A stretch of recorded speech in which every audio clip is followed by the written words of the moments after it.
Despite the less than enthusiastic reactions by some people about the history of the IPA, that's right, Seth, I'm looking right at you. It really is interesting how a beer made for export became the golden child of craft brewing. Way back in the late 18th and early 19th centuries, the British Empire was positively booming, and the country of India was under British control.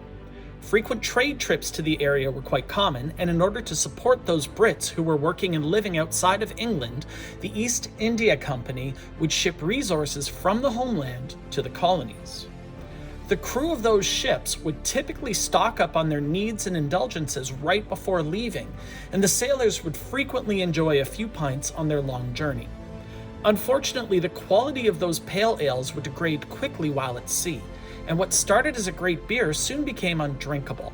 And it wasn't just pale ales that degraded either, as stouts and porters, despite the darker malts, just didn't survive long in their best condition. Brewing beer in India also wasn't an option due to the heat, as the contemporary brewing methods required brewing at a lower temperature and refrigeration wasn't an option. Consequently, the sailors, as well as those British citizens living in India and relying on imports, demanded a beer that could survive the long journey without the loss of quality. The conditions were perfect for brewing innovation, and in the 1780s, an English brewer named Hodgson recognized the preservative power of ample hops and developed a significantly hoppier beer that benefited from aging.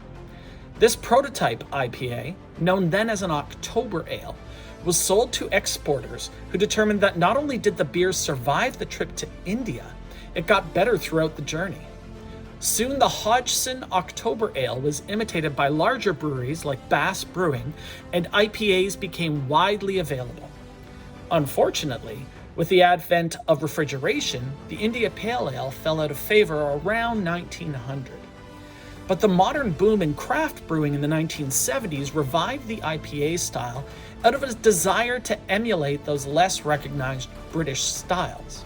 The revival went so well that now there are several subcategories of IPA, including East and West Coast style IPAs, sour IPAs, white IPAs, black IPAs, and more.